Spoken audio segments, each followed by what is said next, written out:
Доброго времени суток, мои дорогие подписчики и гости моего канала. С вами канал Энергия Таро. Это значит, что сегодня нас с вами ждет очередной расклад. И сегодняшний расклад у нас будет на Андрея Губина. Мальчик из Уфы, чьи песни занимали первые строчки хит-парадов, внезапно пропал из медийного пространства на пике своей популярности. Замкнулся в себе и заявил о тяжелой болезни. Знакомые говорят, что у Андрея проблемы с психикой, но так ли это на самом деле и в чем действительно трагедия артиста, и есть ли это самая трагедия? Болен ли человек, чем он занимается сейчас и что происходит в его жизни, мы узнаем сегодня на картах Безумной Луны Патрика Валенса.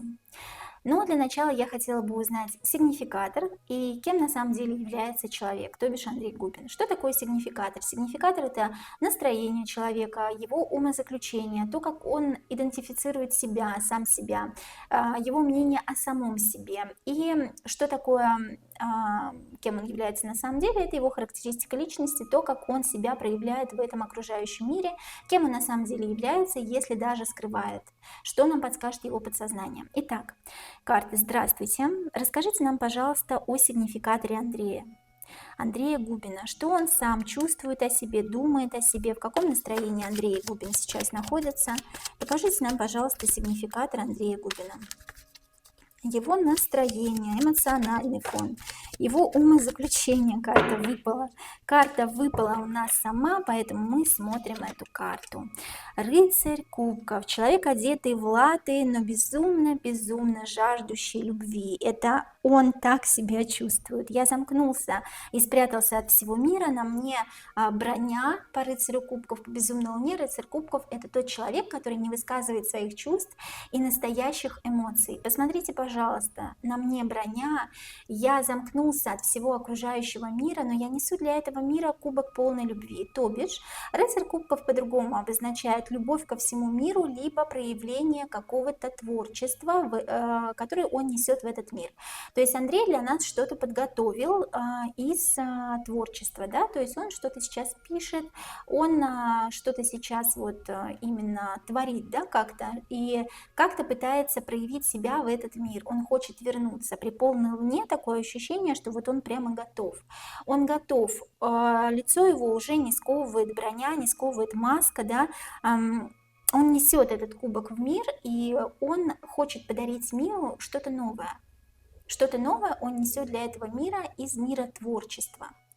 Он что-то сейчас сочиняет, либо музыку, либо стихи. Вот я прямо вижу, как он сидит и пишет, сидит и вот прямо вот прямо вот на фортепиано, как будто вот такое ощущение, что он сидит и пишет музыку. И какая-то радость вот от этих карт идет, кстати, от этого расклада, несмотря на все его интервью предыдущие, то, что вот он там говорил, что он болен и так далее, вот от этого расклада идет какая-то вот тихая радость. Такое ощущение, что у человека какая-то своя тихая радость. Да, он, возможно, когда-то замкнулся в себе, но он готов себя показать снова этому миру, проявить себя снова с лучшей своей стороны. И он прямо в нем открылась какая-то творческая жилка сейчас, заново. Он хочет этому миру подарить некий новый продукт, который бы увидели его поклонники, поклонницы, и продукт он бы назвал именно вот своим именем, то есть подписал бы то, что это Андрей Губин. Возможно, он не сам хочет это исполнять, возможно, он хочет подарить кому-то песню или музыку, но он именно хочет в ближайшее время выпустить в свет какое-то свое творение. То есть, что он сам о себе думает, его настроение прекрасное, он готов подарить себя этому миру. Что он думает о этом мире, да, то, что он хочет для этого мира подарить какую-то песню, какие-то стихи, какую-то музыку, и он хочет проявить себя в этом мире. Человек безумно жаждет любви, безумно жаждет какой-то оценки, и он от этой оценки даже в некотором роде зависит, ну, в хорошем, да, смысле этого слова. Как он настроен? Он настроен очень положительно. Его настроение к самому себе, он готов открываться этому миру, наконец-то. Характеристика личности Андрея Губина. Давайте посмотрим. Кем на самом деле является Андрей Губин? Как он проявляет себя в этот мир? Кем на самом деле является Андрей Губин? Его характеристика личности. Кем на самом деле является Андрей Губин? Его характеристика личности. Солнышко! Испепеляющее солнышко, правда. Его характеристика личности — это то, что он сгорает дотла в процессе абсолютно любой деятельности. Вот понимаете, человек, который выгорает. вот скажу про себя и от себя. У меня есть такое качество, я понимаю, что вам сейчас интересно слушать про Андрея Губина, но просто чтобы вы сравнили, чтобы вы понимали, что это такое, да, я, если отдаюсь вся работе, то я отдаюсь так, что бывает, что выгораю. И вот здесь у меня прям, я очень хорошо понимаю человека, здесь я прям чувствую внутреннее выгорание от каждого момента в его жизни. И в его жизни таких моментов было очень много. Когда человек полностью посвящал себя чему-то, и вот это солнышко в безумной луне, оно испепеляет. Здесь два человека негроидной расы танцуют под солнышком, но на самом деле эти два человека ранее были белые. Два белых человечка. Однако они стали черные, потому что солнце их испепелило, оно выжгло их, но они все равно танцуют. Это человек, который целеустремлен настолько, настолько он идет к своей цели, настолько он любит то, чем он занимается, настолько он кайфует от этого, что он забывается, и в процессе этого кайфа он забывается и выгорает. А когда он выгорел, ну все, понимаете, все. Человек либо в депрессии, либо в апатии, либо в каком-то пространстве, он не понимает, что делать дальше. Ну, вроде все соки, всю энергию выжили, и я отдал, что же мне дальше делать? Испепеляющее солнце по 21-му аркану в безумной луне очень опасно. Оно испепеляет настолько, что можно не заметить, когда пришел тот исход, тот конец, когда нужно выдохнуть и прийти снова в новое начало. Но здесь человек прям выгорает, он настолько отдается эмоциям, работе, настолько прям его колбасит в хорошем смысле, на сцене, неважно, в жизни, с друзьями, с родственниками, ну неважно где, да, в любви, и он выгорает полностью, он дает себя всего. И вот таким людям очень сложно ужиться с кем-то. Почему? Потому что он отдает себя всего, а человек другой не может себя точно так же проявить по отношению к нему, понимаете? И это для человека под символом солнышка по безумной луне очень непросто принять. Ну как это так? Я отдаю себя полностью этому человеку, а он ко мне не проявляет того самого вот искреннего желания, сумасшедшего, да, какое я проявляю к нему. То есть здесь прямо вот все, вплоть до обиды, до нарциссизма даже до какого-то доходит.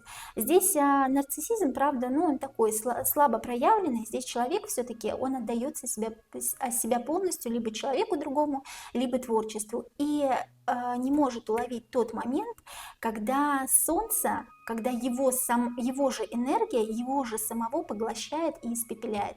Человек безумно целеустремленный, настолько трудолюбивый, трудоголик, что он выжигает сам себя дотла.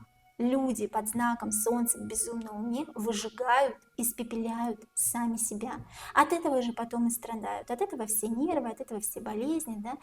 Ну, у нас все болезни от нервов, как говорится. Ну и вот такой вот необычный аркан солнца по безумной луне. По характеристике личности Андрея. Ничего плохого не могу сказать. Единственное, что плохое, это то, что вот он сам не замечает, когда он доходит до того пика, когда нужно остановиться. Что на самом деле случилось с Андреем Губиным? Почему он ушел со сцены, покинул шоу-бизнес, и что случилось с его внешностью? Что ж такое? Так. Андрей Губин. Карты, скажите нам, пожалуйста, правду. Почему Андрей Губин покинул шоу-бизнес? И что случилось с его внешностью?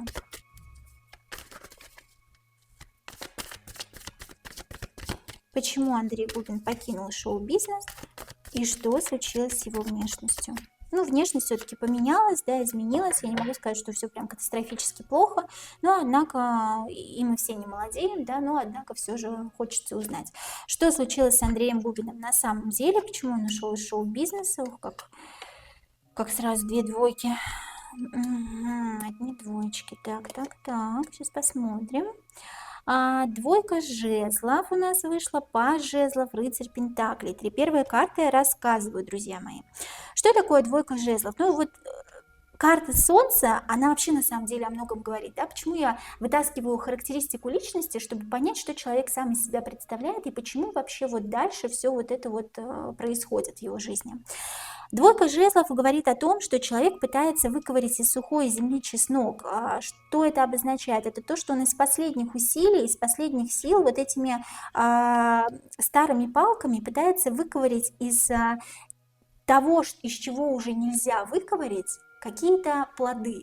плоды своего собственного труда, плоды своего собственного успеха, да, и из последних сил человека мучается и просто вот вытаскивает этот чеснок, да, пытается, но здесь нужно два человека, чтобы вот вообще вот вытащить. Здесь нужна какая-то поддержка. У этого человека, во-первых, не было поддержки. Должной поддержки, которая вот прям вот положи руку мне на плечо и вот просто побудь со мной рядом. Я расскажу тебе все свои невзгоды, все свои беды, да. Вот прям хочется его по голове погладить и пожалеть. Вот честно, от этого расклада идет такая милота. Я, кстати, думала совершенно наоборот. Я думала про себя грешным делом, что он там, может, притворяется, еще что-то, да. Но вот здесь от этого расклада идет то, что не было должной поддержки у человека. Человек эмоционально просто был нестабилен.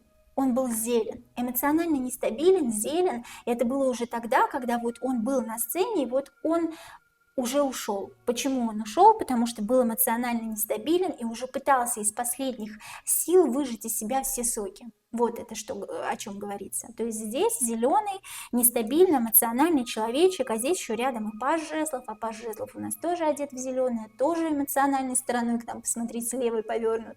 О чем это говорит? О том, что человечку нужно отдохнуть, о том, что жезлы дадут свои плоды. Посмотрите на листочки, посмотрите на распускающиеся лепесточки, но чуть-чуть попозже.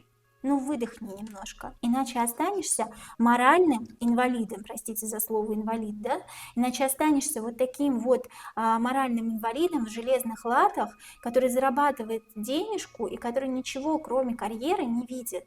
Выдохни немножко. Выдохни, говорила ему Вселенная, да, но он даже не пытался, он пытался последние соки из самого себя выжить. Эмоционально был нестабилен, и поэтому потом просто шел по тонкому льду вот на этих ходулях и думал, блин, что же мне делать дальше, я чуть себя плохо чувствую на самом деле, да, и вот мне вот так вот херобастенько, простите за выражение. Я тут зарабатываю, я тут вкалываю, но почему-то вот мне не очень хорошо делается, да, и вот он как, ну, эмоционально выгорел человек, что еще я могу сказать, да, по этим трем картам, это вот как раз почему он покинул шоу-бизнес, почему он ушел, человек эмоционально выгорел, это очень тонкой структуры человек. Бывают такие люди. Эмоционально не могут принять этот мир, потому что вот настолько они его любят, настолько они любят то творчество, которым они занимаются, настолько они им поражены, что они просто вкалывают до предела, выжимают из себя последние соки и потом становятся вот этими пажами жезлов, которые на ходулях по тонкому льду идут и проваливаются под лед.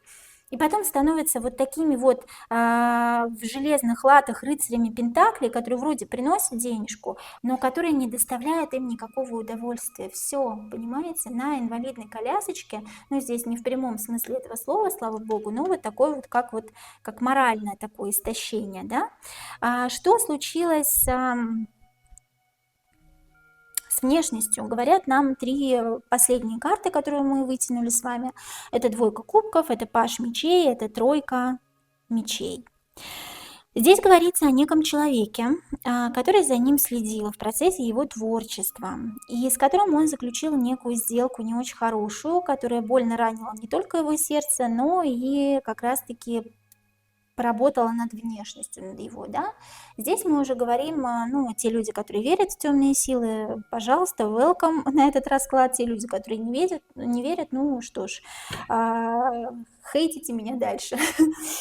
Ну, в общем, здесь говорится о том, что у Андрея Губина был заключен договор с некими людьми не очень хорошими, которые желали ему не так много добра, как он думал о них, да. Здесь Андрей Губин представлен в виде вот такой вот робкой девушки, да, которая выпивает на брудершафт со смертью. Смерть — это, собственно говоря, тот человек, который заключает с ним некий договор, после которого он, то бишь этот человек, будет следить за Андреем всячески, да, и чтобы Андрей не допускал каких-то ошибок в шоу-бизнесе. Это было вот незадолго до того, как Андрей ушел из шоу-бизнеса. И, кстати, вот это вот его аморальное давление его до конца сломало. На него как-то давили, чтобы он делал то, возможно, чего он на самом деле делать не хотел.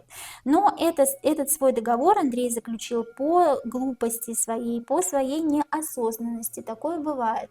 Потому как девушка повернута к нам левой стороной. То бишь был заключен какой-то договор с неким человеком, не очень хорошим, тоже из шоу-бизнеса, который работает со многими вот такими вот юными мальчиками, девочками, да, из шоу-бизнеса, заключает договор и следит. Начинается слежка, начинается контроль, начинается даже какое-то внушение, да, то есть здесь безумно хорошо работает интуиция и рациональной стороной к нам человечек повернут. Паш мечей – это жесткая слежка, тем более он с мечом наготове, да, что очень глубоко ранило сердце Андрея. Андрей не выдержал и просто, пытаясь выжать из себя все последние соки, он, собственно говоря, ушел из шоу-бизнеса, да, не смог, он сломался, провалился под лед.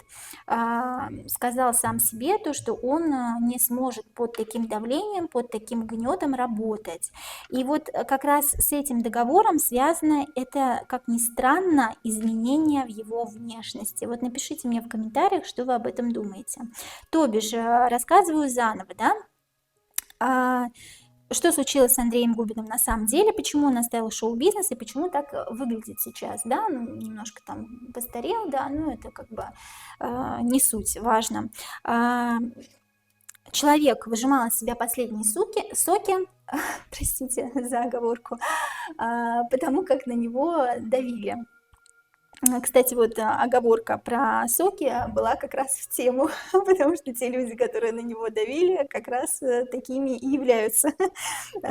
Здесь был заключен договор с каким-то человеком, возможно, с людьми, но здесь один человек у меня идет, и это именно мужчина средних лет, который следил за Андреем и прям всячески на него давил. Давай, там, ты сможешь, там, это, то, сё, то есть вот прям давление какое-то идет. А человек... Андрей Губин, он очень эмоциональный, очень чувствительный, такой сверхчувствительный. У него очень тонкое восприятие этого мира. Под тройки мечей человек драматик, да, который чересчур любит драматизировать, но это не страшно. И вот это его вот слежка, вот это давление на него, оно его очень сильно задело. Задело его за живое, он не хотел так работать дальше, после чего он, я так понимаю, расторгнул этот самый договор, и здесь, видимо, что-то произошло с внешностью, и здесь как-то вот замешаны даже какие-то потусторонние темные силы, потому как здесь, возможно, даже был договор о том, что что-то поменяется в тебе, если ты вдруг посмеешь расторгнуть со мной договор. Тут даже говорится вот о смене внешности даже по рыцарю Пентаклей, да, то, что человек станет не похож на себя. Вот, расскажите в комментариях, что вы об этом думаете. То есть человек морально был задавлен, он вытаскивал из себя последние соки, провалился под лед, вот как этот паж жезлов идет на ходулях, и стал вот неким рыцарем Пентаклей, стал немножко по-другому выглядеть из-за того, что он не выдержал вот этой слежки, вот этого тотального контроля, заключив договор с неким лицом, выпил на брудершафт со смертью, называется, да, то есть здесь какой-то не очень хороший договор, возможно, даже с некими темными силами, да, те, кто верит в темные силы.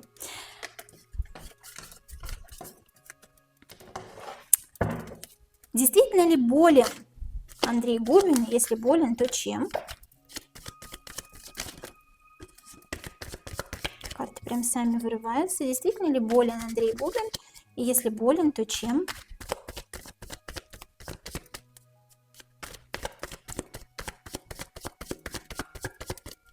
Действительно ли болен Андрей Губин? И если болен, то чем?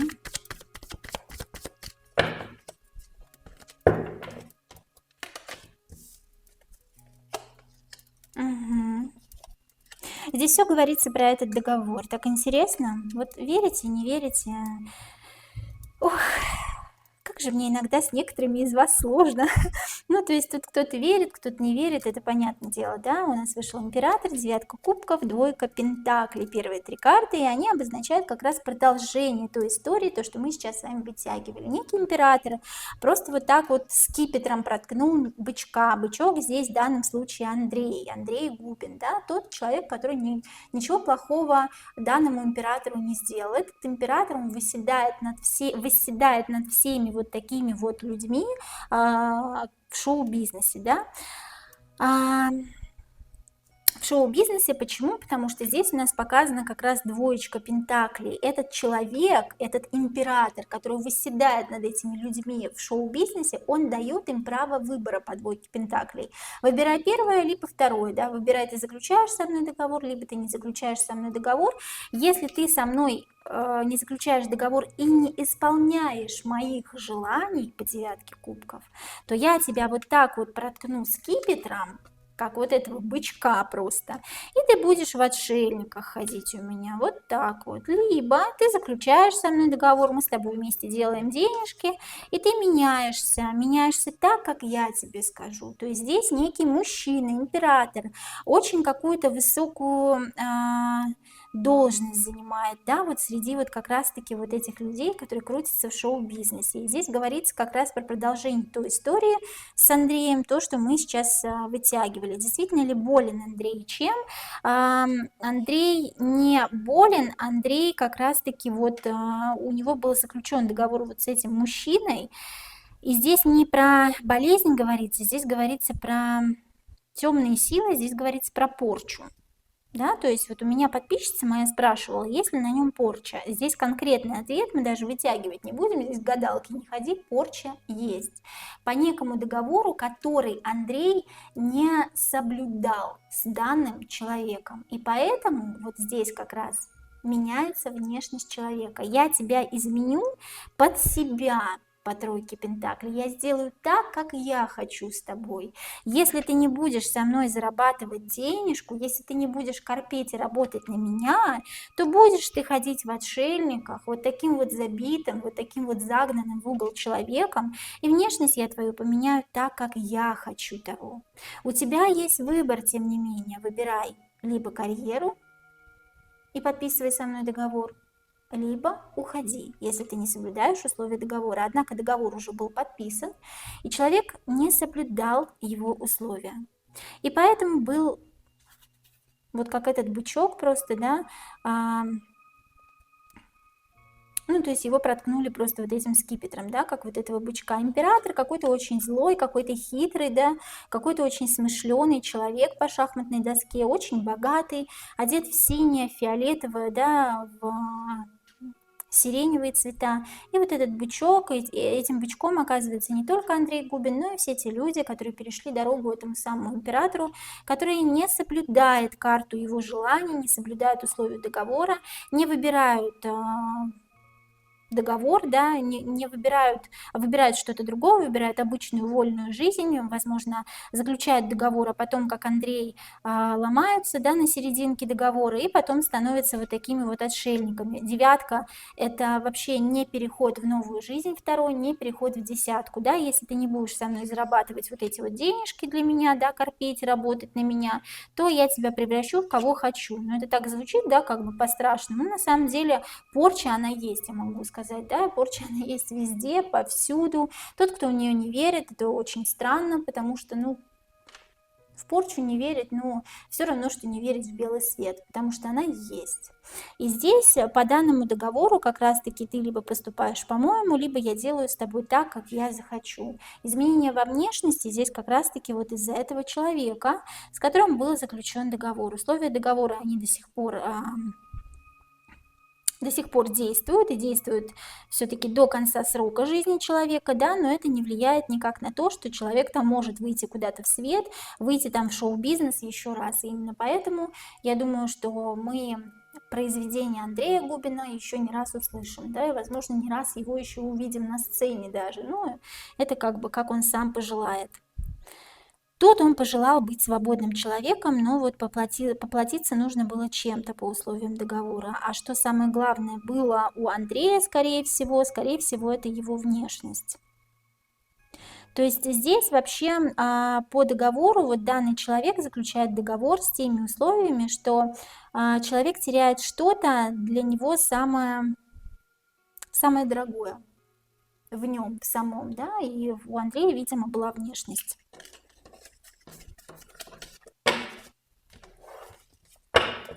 Можно ли как-то помочь Андрею? Был такой вопрос от подписчицы. Можно ли как-то помочь Андрею?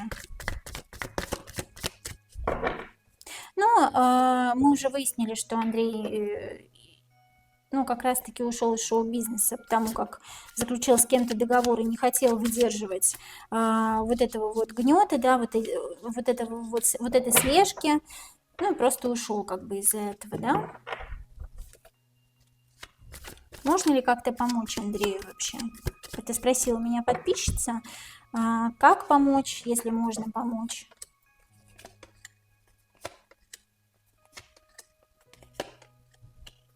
Так интересно. Помочь может только любовь и преодоление своих собственных страхов.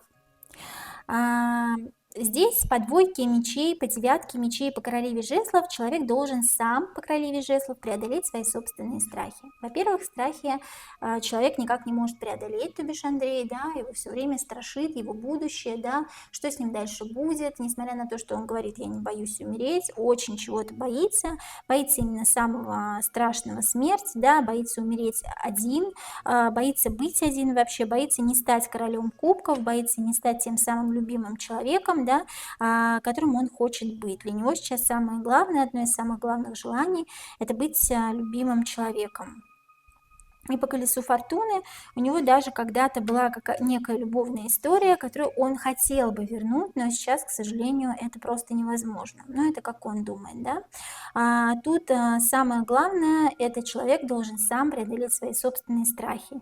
И его может спасти любовь, но он почему-то думает все время о прошлом, о какой-то своей прошлой влюбленности, но он почему-то не открывает этому миру,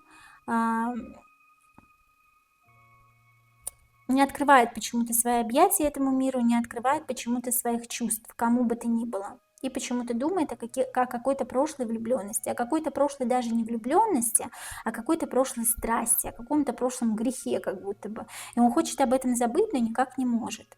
И его страшит то, что он останется один в одиночестве и не станет никогда тем самым королем кубков, не станет никогда тем самым любимым мужчиной, тем самым любовником, да. Его это очень сильно беспокоит. Как можно помочь Андрею? Человек может помочь только сам себе. Только сам себе выбраться, самое главное, из своих собственных страхов, потому как его собственные страхи загнали его в угол и превратили в того человека, какой он сейчас есть на самом деле. И эти страхи преследуют его всю его жизнь. По колесу фортуны всю его жизнь его преследуют какие-то прошлые мгновения, какие-то прошлые влюбленности, какие-то прошлые страсти. Он боится умереть в одиночестве. Он боится, в принципе, умереть, он боится остаться один, боится одиночества, однако не может распахнуть свои объятия для этого мира. И поэтому он сам для себя является сейчас самым первым, самым главным врагом. Как ему можно помочь? Человек может помочь себе только сам. Действительно ли Андрей Губин не имеет средств на существование? Действительно ли Андрей Губин не имеет средств на существование, как он сам говорит, то, что он потратил последние деньги, то, что он потратил последние деньги на врачей, которые его никак не могут вылечить. Действительно ли Андрей Губин не имеет средств на существование?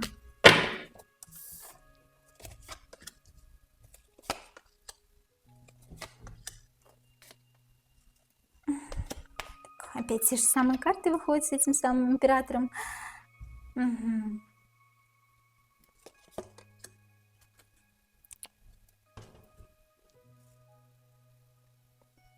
Интересно.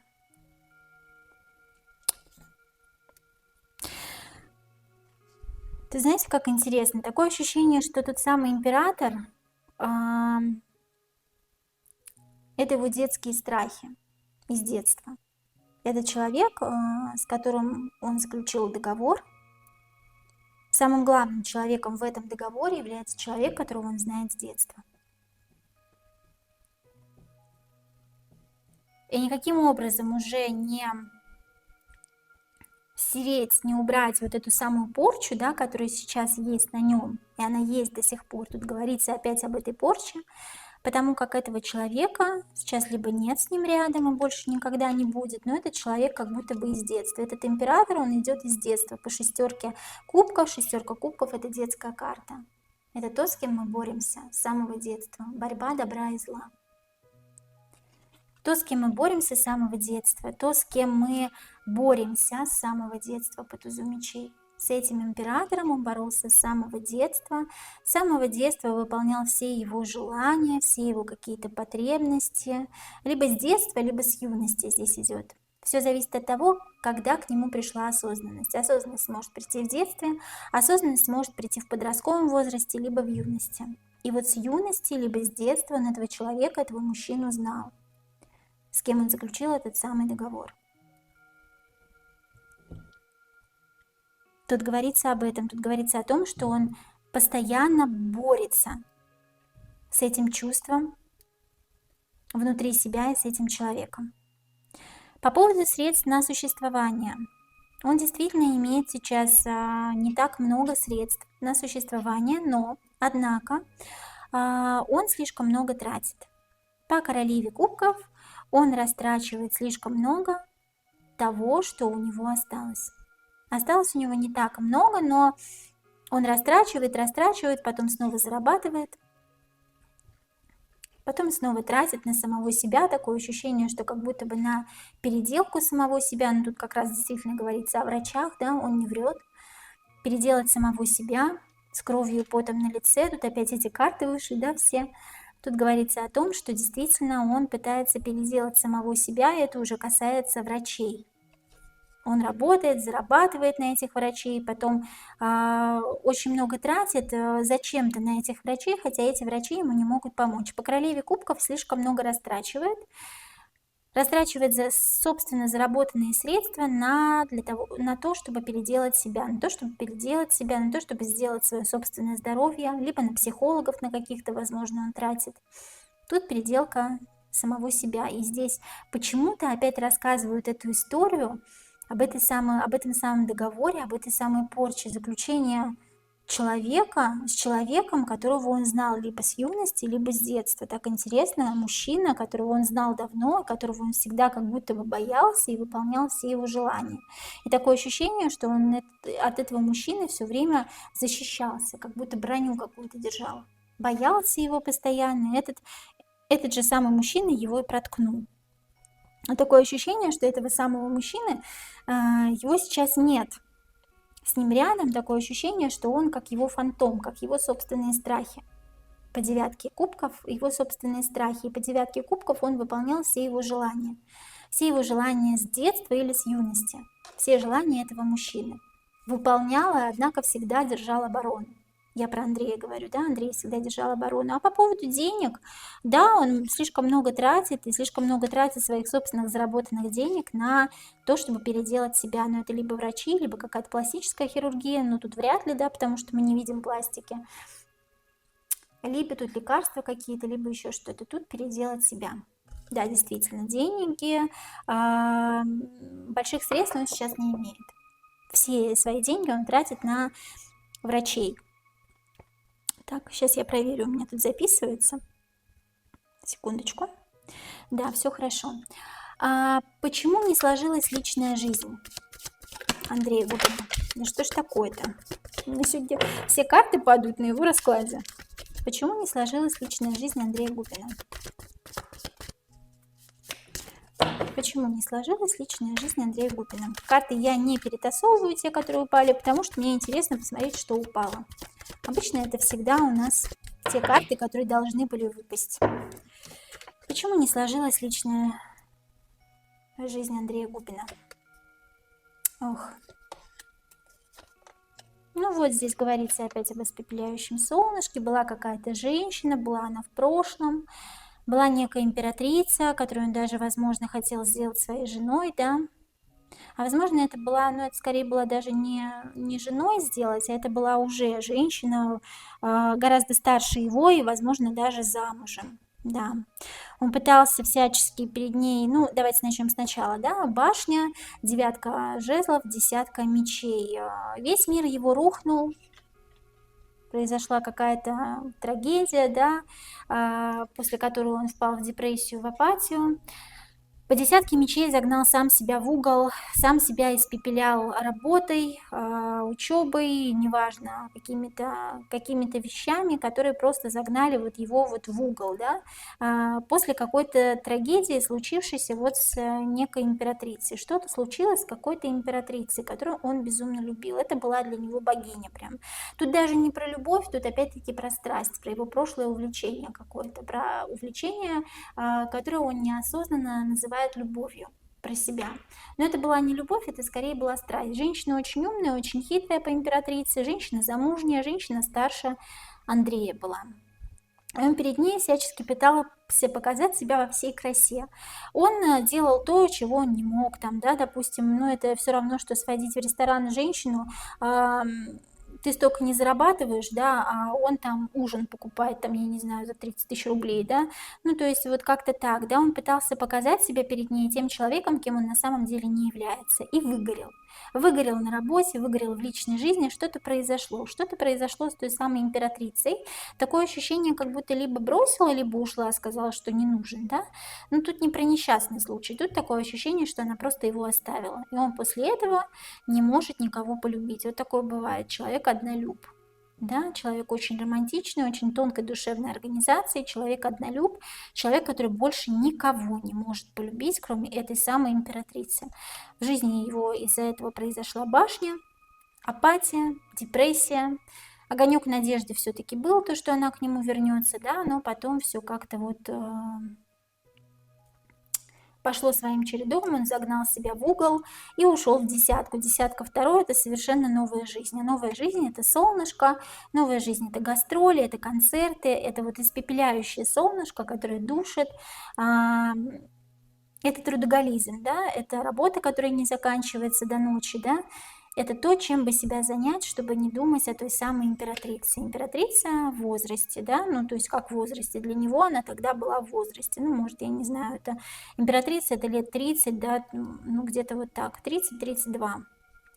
Вот, и по семерке мечей он пытался себя показать перед ней не тем, кем он на самом деле является, кем-то большим, да, чтобы она посчитала его кем-то большим в своей жизни. Она так не считала, она на него так посмотрела, как на дурачка, так вот, посмотрите на ее лицо, да, посмотрела, хмыкнула и ушла дальше, восвояси, и мир его рухнул. То есть я смотрю карты вот как-то так, да, то есть не так, не однобоко, а как-то вот полностью, чтобы вы, ну, не подумали, что я как-то рассматриваю картину задом наперед, я смотрю ее полностью в обхвате, задом наперед и сверху вниз, чтобы понимать, что вообще в ситуации произошло. Да, здесь мир рухнул после потери некой императрицы. Почему не сложилась личная жизнь? Потому что человек однолюб, представляете, так бывает. Очень какая-то трагичная, романтичная история.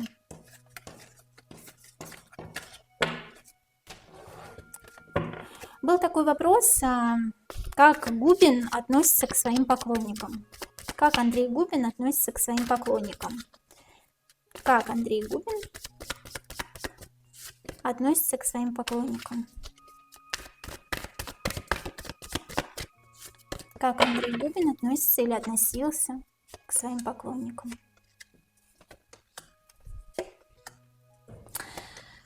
Закрыт очень. Тут все карты об этом говорят. Тут и колесница, да, вроде бы как и стремится, вроде бы ему интересно, вроде бы даже ему интересно вот как-то вот в соцсети такое ощущение, как будто бы ему интересно вот зайти, заглянуть в соцсети, а что там происходит, а почитать, возможно, комментарии, еще что-нибудь, да, вот по пажу мечей. Но по колеснице он вроде как и стремится, вроде как и идет, но он закрыт, потому что много человек потерпел, много человек потерял, человек сам себя поднимает заново. Сам себя, тут паж пентаклей, строю себя заново из разных частиц. Из разных частиц, из железок я строю себя снова для своей новой жизни.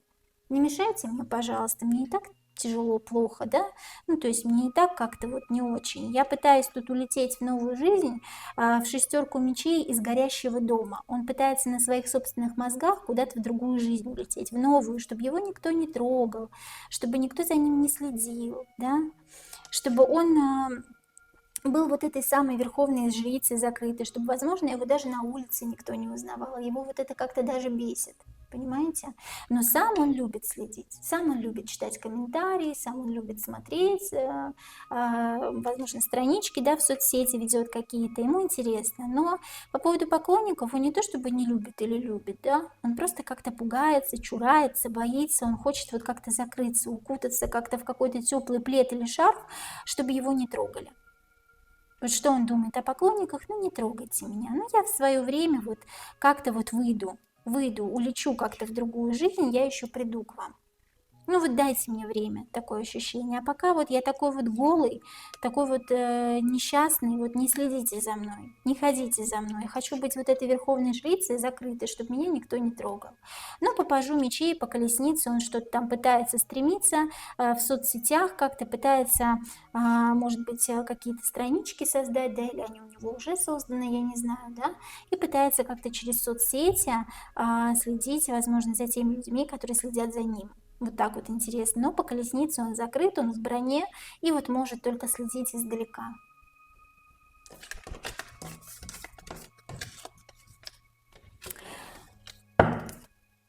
Что в жизни происходит сейчас и будущее, посмотрим быстренько, пока у нас и время есть. Что в жизни Андрея Губина происходит сейчас. И посмотрим будущее на 23-24 год. Да что ж такое, мне сегодня прям карты его летят, я не знаю, но он прям вот, ну ладно, оставим.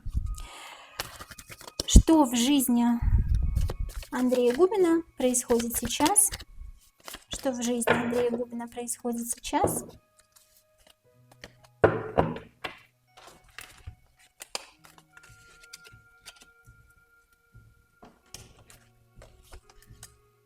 Опять эти карты выходят. Ну да, вот пытается уйти в новое, да? Пытается быть сильным. Во-первых, по королеве жезлов. Королева жезлов — это сильный человек. Тут женщина. Почему женщина? Уже второй раз выходит у него королева жезлов. Он имеет очень мягкие либо черты лица, либо имел когда-то мягкие черты лица, да? Либо имеет мягкий характер. Глубоко мягкий на самом деле характер. Глубоко добрый человек. Несмотря на королеву жезлов, феминистку такую, да, которая тут пытается всех тут построить по струнке смирно, он имеет такой достаточно мягкий характер. Еще по королеве жезлов он может быть огненного знака зодиака. Он пытается начать все с нуля, с колеса фортуны, да? Он пытается повернуть свою жизнь на 180 градусов. Колесо фортуны — это начать все с нуля по десятке, уйти в новую жизнь по десятке. У него есть сейчас выбор какой-то, и он по поводу этого выбора, он прямо сейчас так очень думает, да? Что-то думает, что-то решает, что-то планирует. Возможно, ему кто-то что-то предложил, поступило, возможно, какое-то предложение, он сейчас думает, он сейчас выбирает, он сейчас осознает, смакует это предложение, хочет вернуться в старое, но в то же время в новое. Понимаете, в то, что он когда-то делал, но в то же время сделать это по-новому, потому что по шестерке мечей это жизнь по-новому, это уход в новую жизнь.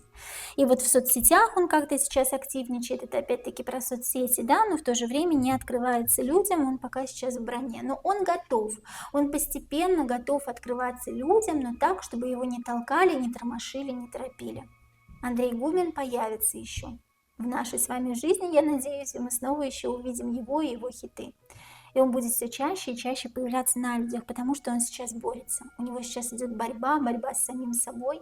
Он хочет вернуться и в старое, и в новое одновременно. В новую жизнь, но в то старое, чем он когда-то занимался. Ему сейчас поступило некое предложение, и он хочет уйти в какую-то новую жизнь. В новую, но старую, как я уже говорила. Паш мечей — это человек, который сидит в соцсетях, как-то следит, как-то, возможно, странички ведет в соцсетях, но по колеснице он пока еще закрыт. В принципе, ничего плохого. То есть он готов к новой жизни. Это радует. Будущее 23-24 года. Будущее Андрея Губина. 23 и 24 года. Уже боюсь карты мешать, они так падают на его раскладе. Будущее на Андрея Губина 23-24 года. Будущее Андрея Губина. Будущее Андрея Губина 23-24 год. До конца прям 24 года. Ну, самые такие главные события. Будущее Андрея Губина 23-24 год. Будущее Андрея Губина 23-24 год. Снова этот император.